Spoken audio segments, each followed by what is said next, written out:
Mies Min con Jesús, América Latina. Señor mío y Dios mío, creo firmemente que estás aquí, que me ves, que me oyes. Te adoro con profunda reverencia. Te pido perdón de mis pecados y gracia para hacer con fruto este rato de oración. Madre mía Inmaculada, San José, mi Padre y Señor, Ángel de mi guarda, interceded por mí. La liturgia nos propone para este cuarto domingo del tiempo ordinario el Evangelio de San Marcos.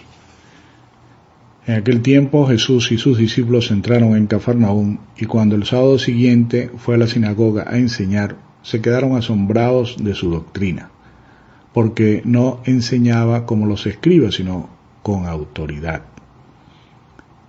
Estaba precisamente en la sinagoga un hombre que tenía un espíritu inmundo y se puso a gritar: ¿Qué quieres de nosotros, Jesús Nazareno? ¿Has venido a acabar con nosotros? Sé quién eres, el Santo de Dios. Jesús lo increpó: cállate y sal de él. El espíritu inmundo lo retorció y dando un grito muy fuerte, salió. Todos se preguntaron estupefactos: ¿qué es esto? Este enseñar con autoridad es nuevo. Hasta los espíritus inmundos les manda y le obedecen. Su fama se extendió enseguida por todas partes, alcanzando la comarca entera de Galilea. Bien, aparece aquí el Señor enseñando con autoridad. Lo hace notar el evangelista. Era común opinión entre los que le escuchaban, ¿no? Y es así, la misma autoridad del Señor lo muestra en su enseñanza, lo muestra en sus hechos, con este milagro, lo hace con solo su querer. La palabra que Jesús dirige a los hombres es siempre acceso a la voluntad del Padre y a la verdad. En cambio no sucedía lo mismo con los escribas, hacían comparaciones, que debían esforzarse por interpretar la Sagrada Escritura con innumerables y largas reflexiones, a veces incompatibles unas con otras. El Señor, incluso cuando tomaba como base la Sagrada Escritura, como en el Sermón de la Montaña, por ejemplo, habla incluso en nombre propio, pero yo les digo. Bien, el Señor, claro, habla de lo que es Él es Dios, habla de los misterios de Dios, de las relaciones entre los hombres, explica siempre con sencillez, con esa potestad divina, porque habla de lo que sabe, da testimonio de lo que ha visto en el seno del Padre. Y además, primero hace y después dice, no es como los escribas, que en un momento dado, dicen la Sagrada Escritura, que dicen y no hacen. Bien, el pueblo escuchaba a Jesús y percibe con claridad esa diferencia radical que había entre el modo de enseñar de aquellos de su época y esa seguridad, ese aplomo con que nuestro Señor exponía su doctrina. No hay inseguridad alguna en lo que el Señor dice, no hay duda, no se ve como una mera opinión.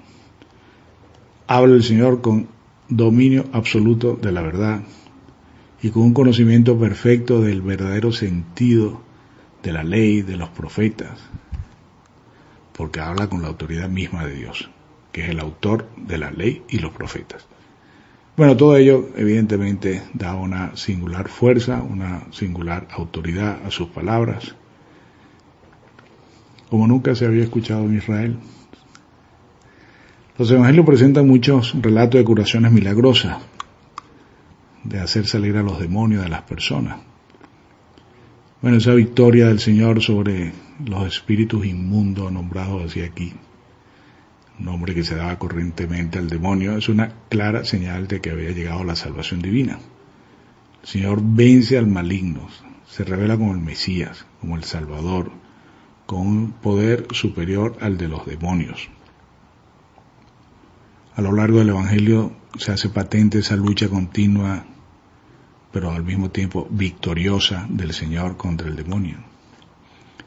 una oposición que le va haciendo el maligno cada vez como más clara.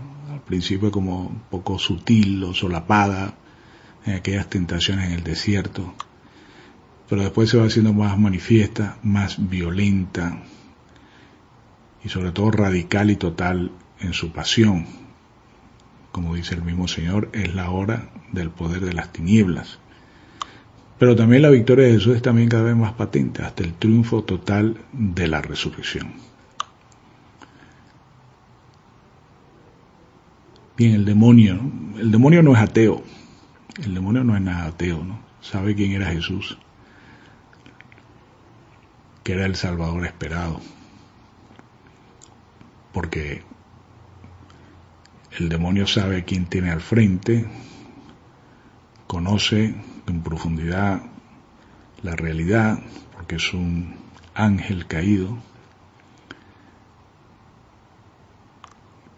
Y el Señor pues lo manda a callar, ¿no? Cállate y sal de él.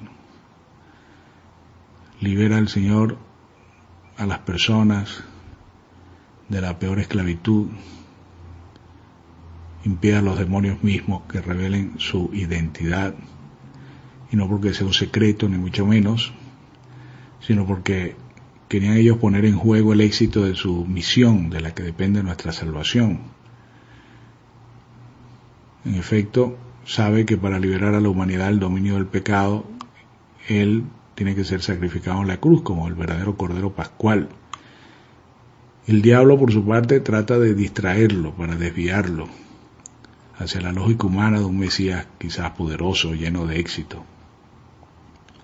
La cruz de Cristo será, al final, el triunfo definitivo sobre el demonio, y por eso Jesús no deja de enseñar a sus discípulos que para entrar en su gloria debe padecer mucho, ser rechazado, condenado, crucificado, pues el sufrimiento forma parte integrante de su misión. Bien, ese es el poder de Dios, su autoridad divina, que no es una fuerza de la naturaleza, digamos, es una fuerza del amor, eso sí, es el poder del amor que crea el universo, que se encarna en el Hijo unigénito, bajándose a nuestra humanidad, quiere sanar al mundo corrompido por el pecado.